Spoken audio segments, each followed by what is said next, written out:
Ako din, na-addict eh. Kasi dati pagdating ko sa bahay, sabihin ng mga anak ko, Pam, meron series na panibago. Hindi, YouTube ako. Agribusiness muna ako. So itong mga paddocks na to, this was formerly for the horses.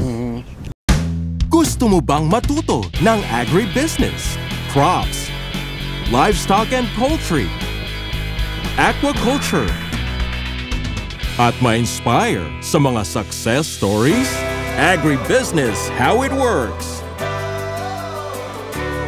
As a YouTube channel, Agribusiness features entrepreneurs, farmers, organizations, OFWs, investors.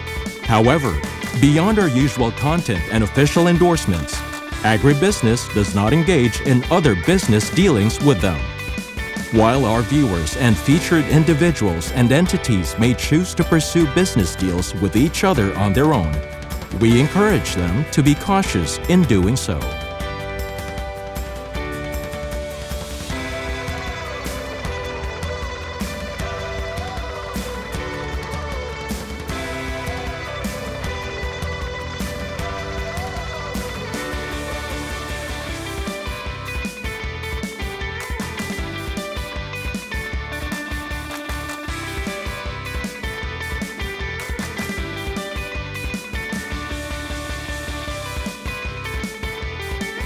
Sakay na kayo, Dok. Sakay na kayo.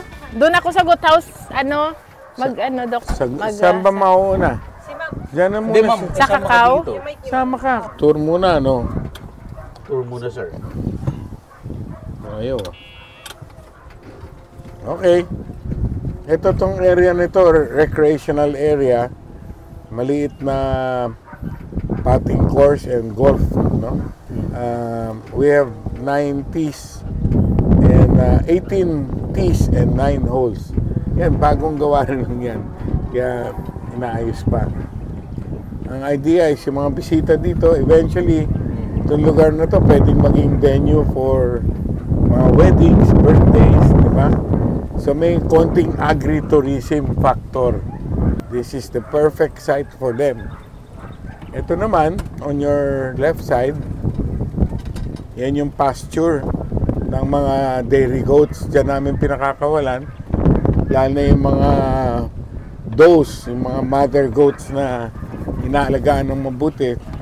Yung tinanim na damo, talagang specially for them. May mga centrosema dyan, may indigo vera. Anong grass yan, Gina, na nakatanim? Centrosema, sir, ang nandyan. At saka, stargrass. Stargrass. Dati sa kabayo yun eh. Ito naman, ito yung kakao. Ayan yung kakao. So, ayan. Each tree is tagged, no? So, andun yung we tag the trees para alam yung variety na, ayun, meron ng mga bunga, oh. Alam yung variety, para malaman kung anong supplement na kailangang ilagay kung nagkukulang sa bunga. Dati we were not tagging it, hindi namin tinatag. Ngayon talagang nakatag na bawat puno. Dito sa kakao, mga 1 year na rin tayo nag-harvest, no, Gina? Opo, sir. Oh, mga 1 year na rin na nag-harvest. Ito yung one of the first houses na pag may bisita, dyan muna kami. Ito mga puno na galing Guimaras. Itong mango trees na to. Experimental mango tree na mga hybrid. Ito, tinanim. Itong section na to, kakao din to, panay kakao. So, totaling mga almost 2,000 trees sa kakao.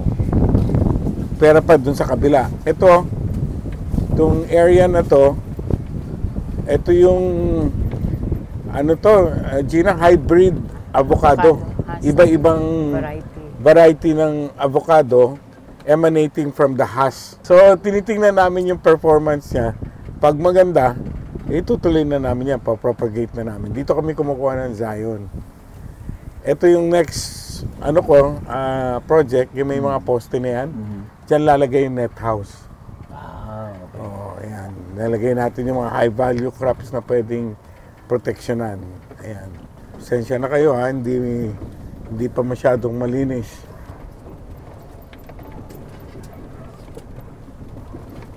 Ilang hectares po ulit ito, sir, property? Mga 80 hectares po ito. Dito naman, ito yung first structure namin. Andito yung mga kabayo. Mga thoroughbred racing horses. Yan. Minsan, dati, yan yung mga dyan sila nakawala. Sarap panoorin. Pampahaba ng buhay, sabi nga.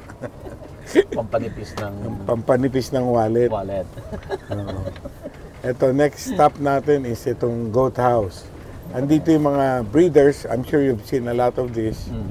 Ang breed na inano namin dito, Anglo lang tsaka sa Anen. And both are dairy goat breeds, no? Yung, as you know, yung Anglo, taas ng butterfat content. Pero yung sa Anen naman, ang taas mag-yield ng production ng milking. So, meron kaming in-experiment na pinag-cross namin yung pure Anglo tsaka pure sa Anen to come up with the quality milk na without sacrificing yung kanyang yield. Ito, buddy, konting innovation sa goat house. Bakit no? mo ito tinapos? Well, of course, elevated. Okay. Para yung amoy tsaka yung ihi, hindi nakaka-apekto sa kanila. But ang innovation na ginawa ko dito, para marating malinis, pag dumi nila dyan, nakaslant pareho, Gugulong na. gulong na lang, tubig na lang dyan na mayroong malaking pipe that goes to the canal on each side para malinis all the time. Ano to mga to? Ito sir, mga milker natin. Oh, so, ayan. Yan yung mga milker namin sa Anin. Cross yan ng sa Anin, saka Anglo. Cross ng sa Anen tsaka Sa Anglo. Anglo. Pinag-cross yung dalawa. So, ito yung mga milkers. Ang target nila is to have at least 3 liters a day Per one head. goat. for goat, sir? For a goat. Target yun, no? Of course, yung iba, dahil fresh pa, Oo. nakaka 1.2, 1.5. Yung kalahati nun, punta sa Visiro, yung kalahati for commercial, para ma-turn into cash flow. Ito, itong mga puti, these are all sa Anens.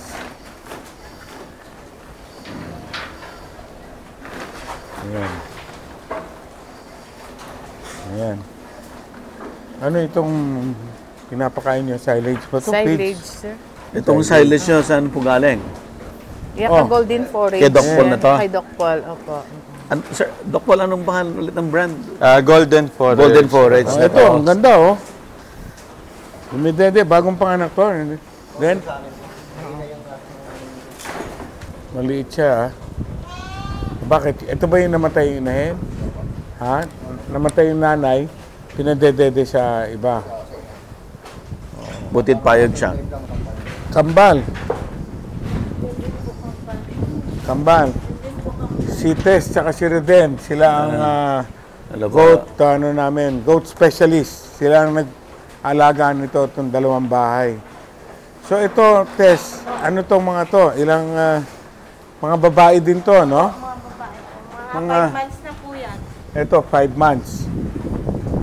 They will become breeders. No? 5 buwan. So alagang-alaga yan. No, pwede din. Na-select na po ito, Sir Toti. Na-select na yan. Na-select na yan. Yung mga lalaki, hinihiwalay namin. Ando naman sa kabila. So, mix ito ng Saanen and Anglo. Ito, Tess, ano to? Then, Milker din yan natin, sir. na nagmi-milk pa to? Nagmi-milk pa rin? So, hindi buntis yan o buntis? Nakakapanganak o ano? Hindi pa po, hindi pa buntis. Hindi Bubuntis pa. pa lang. Oo. Ayan, ayan. Ito naman, Pareho yan sila, sir. Mga milker lahat. Yun ang mga may blue na tag. Yun ang nakastahan na. Ito, Ito na. Opo, ba? oo. Yan. nasampahan na. Nasampahan na. sampahan na. No? Oo, ayan. Ayan. Ito, Anglo. Mga babae din to. Gina? Opo, sir. Nandyan yung Anglong lalaki kasi may nagalandi. Ito yung lalaki. Opo. Ito yung kabibili lang natin. Opo. Ano, dami niyang ladies, oh. Ha? Anong ratio niyo po? 1:20 to 15 to 20, sir. 15 to 20. 15 to 20. Ba, sipag ka daw. Ha? Sige, sipagan mo lang, ha? Ay, 6 na siya dyan nakastahan. Ha? 6 na nakastahan niya. Then, sunod din nga yung sungay. Then to. Hoy, ilan to? Ilang buwan na to? Ha? Sir, 3 mga months. 1 to 2 months old. 1 to 2 months. Mga babae din po lahat. Ilan po lahat, Sir Toti, yung ano nyo, yung breeder ninyo? Breeder namin siguro ngayon nasa mga 250. Wow. Mga 220, mga 220. Tapos ito na, alam mo ba, exponential yun eh. Di ba? Pagkatapos ng isang cycle, doble na naman. Kaya ang focus ko ngayon, to make sure na yung kanilang pagkain, sufficient. Sufficient. O, madaling magpadami, kaya lang pag inabot ka na wala kang mapakain, kawawa yung kambing eh. Nagsasuffer. So ngayon, first things first muna, yung pagkain, yung nutrition nila. Bago ka magpadami na magpadami. Kaya ako dinidevelop yung lands so that they can have food all the time. Kasi kung papunta tayo dun sa 1,000 na target mo, Ilan ang target? kailangan natin mga 1 hektarya kada araw. Siguro. Araw, Hindi naman oo, isang hindi naman, hektarya. hindi So, naman. mga- Kaya mo kung corn silage sa isang hektarya, siguro mga 12. No, 12 tons. sa isang hektarya ng mga 25 tons to 30 Ako, tons. 12 okay na 25 sa akin. tons. Target ko, 25 totoo ba yun, yung mga 25 tons per hectare nakukuha nila talaga? Maliit na yun. So, maliit na yun sa silage. Hindi, sa farmers na nag-grow, they can really get 25 tons per hectare. Yes. Sa silage, so... Actually, break-even point mo lang yung 25 tons, kaya dapat hindi 25 tons. Mas mataas pa. Mas mataas pa. So, totoo pala, ha? Yun eh, yung dry matter, yung ano yun, ha? Yung fresh. Yung fresh mismong, yung mismong yield per hectare. Yung before Before ikat, nadinig mo yun, ha? o yung nakat na. Oh, Nakat na. So, yung 12, mali pala yan. Hindi, masyadong under pa pala yung 12. 12, nalulugi tayo na sobra. 25 hanggang 32 nga, Dok. Tapos ilang days yan? 90 days? 75? 70 pa. Kasi kung 12 pesos, sabihin mo ng 4 pesos yung bili. So, kung 12 tons times 4, ilan lang yung 4? Ilang 28,000 lang. 48,000. 48. Oh, so, lugi ka kung 50 tons 50,000. yung 50,000 yung ano mo. 50,000 per Yung hectare. puhunan mo. Ninipis ang wallet natin. Ayun yung sa mga tulad mo sa ito, matagal Ninipis tayo yan. doon. Ninipis yung wallet. tayo doon. Matagal numipis. Ninipis tayo. Meron dito yung dito nyo lang makikita na equipment, na dairy goat sa dairy okay. goat. So sila lang actually ang meron. Milking Dito. parlor. Ayan. Dito kasi parang yung sa iba parang mga portable milking machine. Ito, pag may milk na sila, lilinya na sila dyan. Pag linya nila, dito sila. Batch by batch. Papasok na yan dyan. Kakabit Parang na. kagaya din sa Sa baka. cattle din. Oo, pasok na sila dyan. Oo. Yan na, milk na sila. Chuk, chuk, chuk, chuk, chuk, chuk. Sandali lang yun. Wala pang ilang minutes. Tapos, out na. Next batch naman. Chuk, chuk, chuk, chuk, chuk, chuk. Matagal na ito, sir, sa inyo? Oo, nung 2014 na ata, 2013. De La Val. Before pa mag-ano yung mga cattle, meron na siya sa ito. Oo, before. Or goats. Oo. Yun. So, part of the hygiene protocol din sana para hindi less contact with human hands para. Tsaka madali ang management. Lapitan natin konti, sir. Oh, sure. Ano ka? Sino pong consultant niyo dito, sir? Taga De La Val. Yung yan, pasok sila dyan. Hilera na yan dyan. Yung milkman, chok, choke, kabit dito. Sa mga boobs nila. Anong oras pa yung milking? 6:30 to 7, sir. Ng umaga? Opo. Ngayon, isang beses lang kada araw.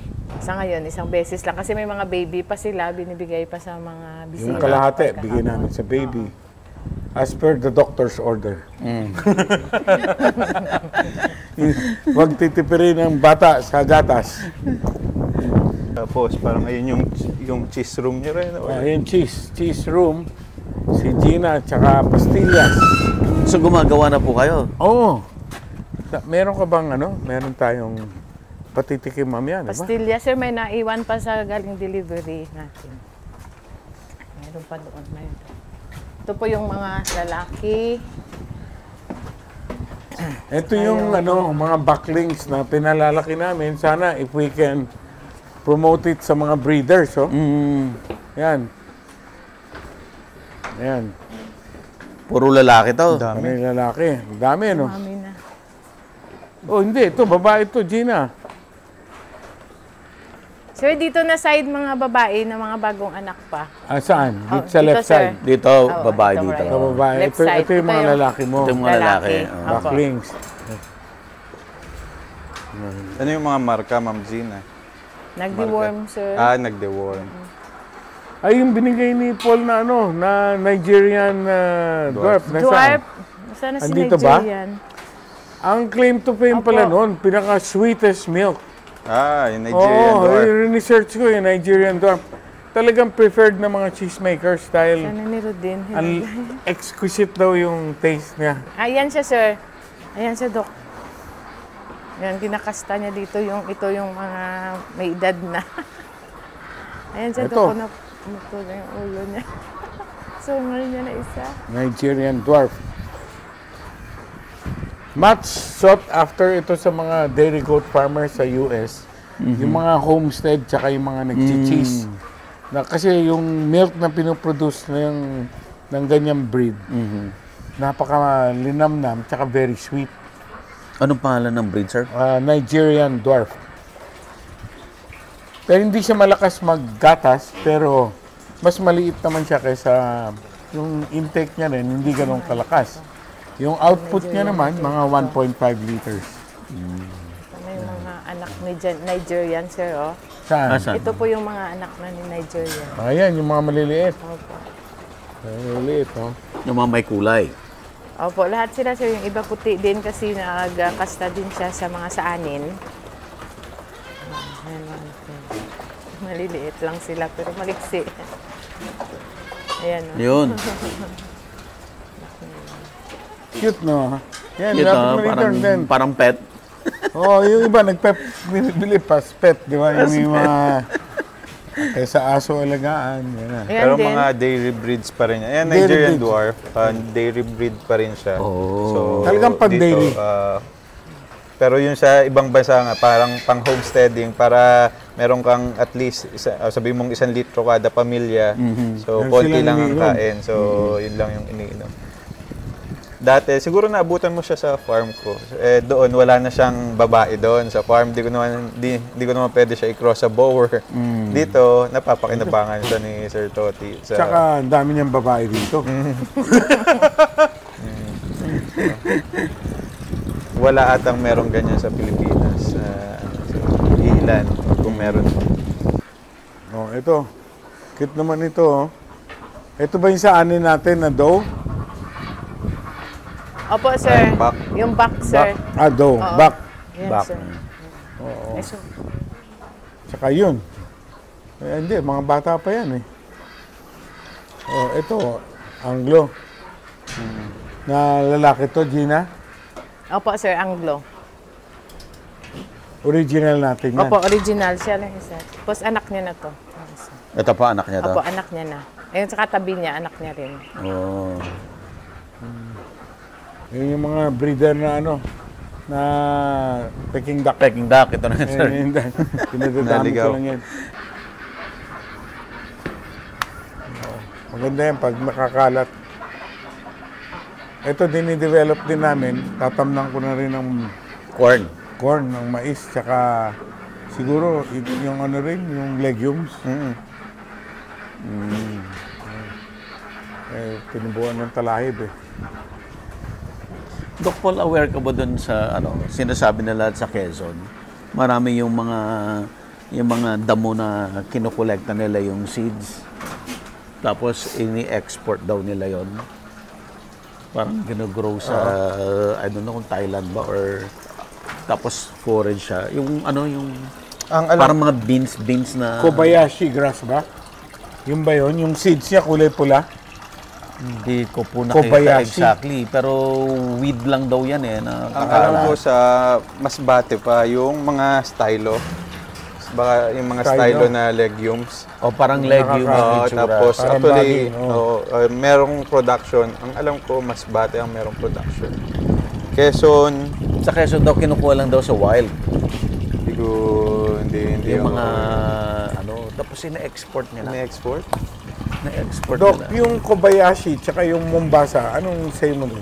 Yung Mombasa ang, di ba, yung parang mga hybrid na Napier na yun, na kapamilya ng Napier. So, maganda yung tubo dito sa atin, pero mas digestible kumpara doon sa Napier. Kaya instead of Napier, parang mas maganda yung mga Mombasa, Mulato. Pero in terms of yield, maganda yung Napier. Pero yung protein content nila, comparable. Comparable, pero mas digestible. Pero hindi pa rin comparable sa corn.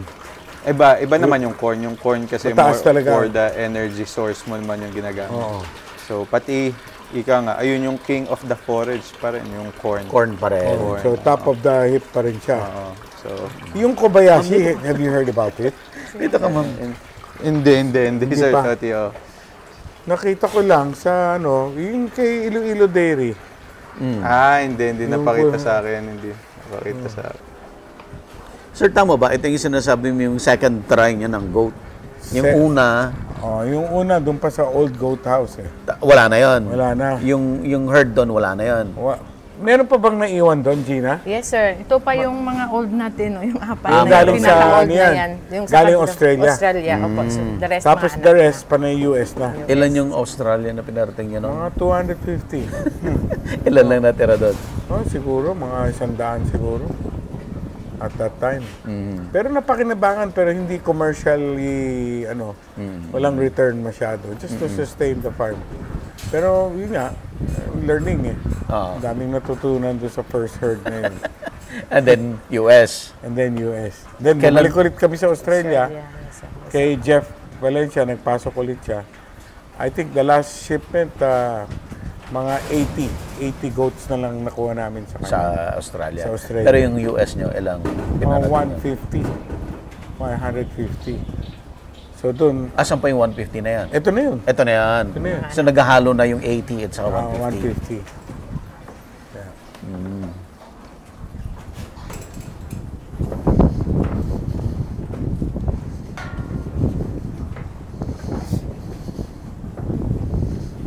Ilang years na to, Sir Bale? Itong second attempt na to?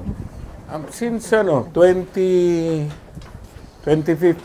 2016. Just before the pandemic. Before the pandemic? Oo. 2019 yung pandemic eh. Napapalabas pa natin, Ma'am Gina, doon sa may paddock yung mga kambing, hindi na. Diyan, sir, sa Harapan. yung Yung harapan, sarap. yung dalawa. Yung puti, yung naka-fence ng puti, yun doon, dalawa sila. Tapos yung ditong mga lalaki, dito na rin sila nakaalpas.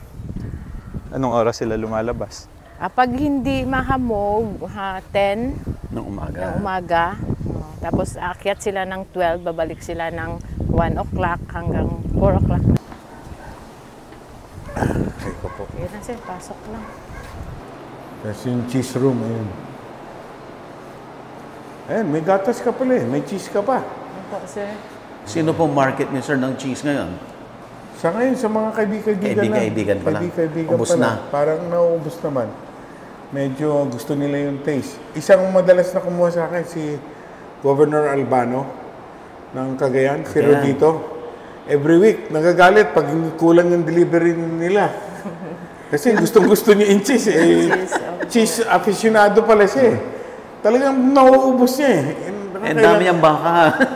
Hindi siya gumagawa ng cheese niya, Dong. Kakasampung tab siya, sir, every week. Sa mga kaibigan niya lang daw yun, tuwing may bibisita sa kanya, Pag nauubos. regalo niya. Hindi, doon sa bahay niya. Sa bahay niya. Pagpapakain. Sabi niya, binigyan ko si Manny Pacquiao niyan eh. Eh, andun siya. Naging ano. Oo. Sabi niya, ba't ako hindi mo inaalok? Sabi ko, tikman mo. Ay, Tinikman wala niya. po na yan. Nung Ito tinikman, po sir sa hard nagustuhan cheese na. namin, ripening room. Hindi pwedeng pasukin. Opo, mag-uumpisa pa lang. Okay. Pero dito, hindi ka pa full production kasi Hindi kulang rin pa. ang gatas. Kulang pa rin yung gatas. Mamaya, tikman natin yung cheese, ha? Yes, sir. Yes, sir. Kailan, sir, yung target mo na, makapag-produce ka talaga ng enough na milk, enough na cheese? Before the end of the year. This year. This year. Mga November, December. I want to target yung December market, eh. May time pa naman. Yung December market, dun lahat nauubo. Even now, gusto kong kumuha ng orders. Oo. Yung panregalo nila ba, pagdating ng Pasko, something different. Hindi nakukuha sa supermarket. From the farm to the table na sa kanila, farm to table experience. Doc, baka meron kang kilala na magre-rehab niya, no? Sayang yung John Deere. Tractor? Yung tractor. Ay, kasi Sir Buddy ang may mga kilala. Buddy, baka may kilala ka. Okay, ipapalit ko ng sa another tractor. Sila, Ganda ano? ng John Deere. Sila, Sir Bong Amorosa, yung... Masi Ferguson. Yes, sir. Ah, Masi. Masi Ferguson. Meron kami dating Masi. Pinakinabahan ko ng gusto yun. Matibay na matibay traktor. nga daw. Oo. Itong John Deere, yung pyesa ata ang ano eh. Oo, ang tagal namin naghihintay ng Pero pyesa. the Ferrari of rebuild. All certified equipments. Ano? All certified equipments. Yung company. Masi yung traktor niya, pero merong parts siya for other brands, no? Ayun, baka pwedeng All matulungan mo brands. kami doon. Sige, ano ko, sir?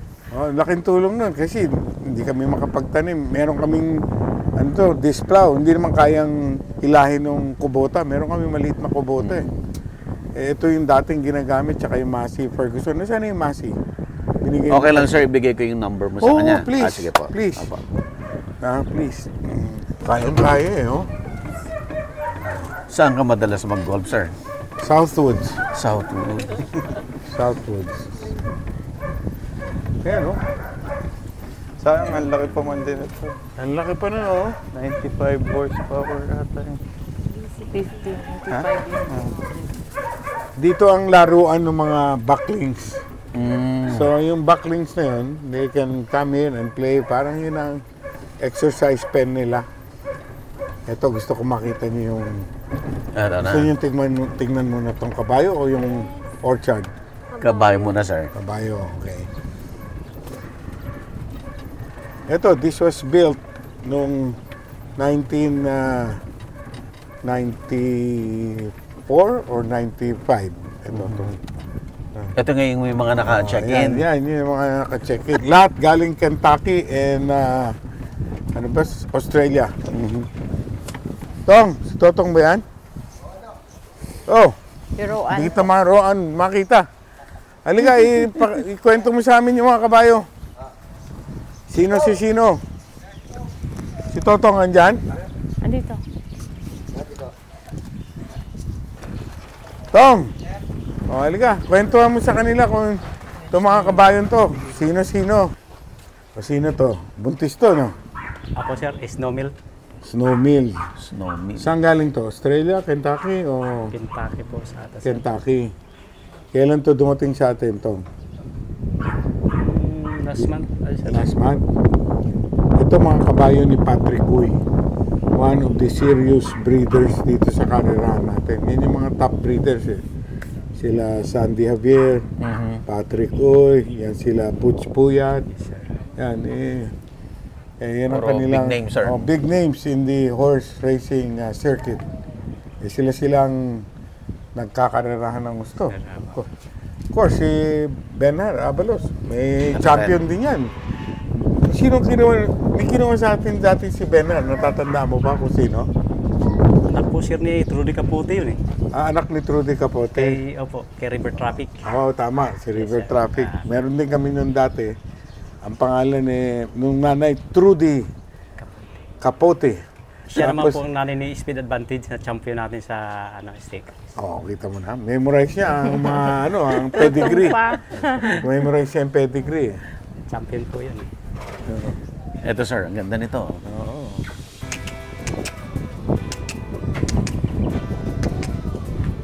Sino to? Champion po. Champagne poetry. Champagne poetry. Inahin din to, no? Yes, sir. Lahat nung andito, panay mga inahin. Sa mga anak yan, this year. This year mga anak. Yung mga anak recently, nasaan? Ay, yung anak andito. Ito, tingnan Wala niyo yung itong pangalan bagong niya. anak. Round stone.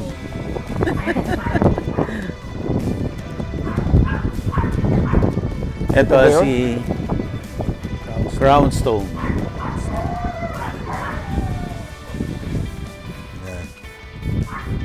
Okay, balance. Sir, pa-picture tayo sir dito. Halika. Sir, pa-picture tayo. Ayan, between- no? Dito tayo sa gitna ng dalawang kabayo. Halika. Hindi naman tayo ano nito sir. Hindi. Yung wallet mo lang, hawakan mo. At baka... Kasi Doc. Doc! Doc, halika! Dahil kaya mo hilain din yun. Ayan, Mano? hindi, hawakan mo lang. Yan. Halika, Paul!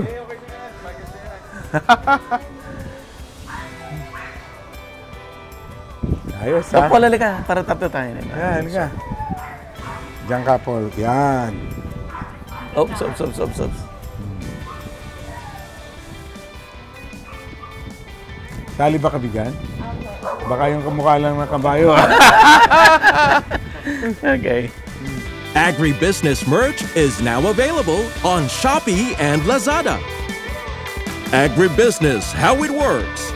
Instruct, inspire, succeed.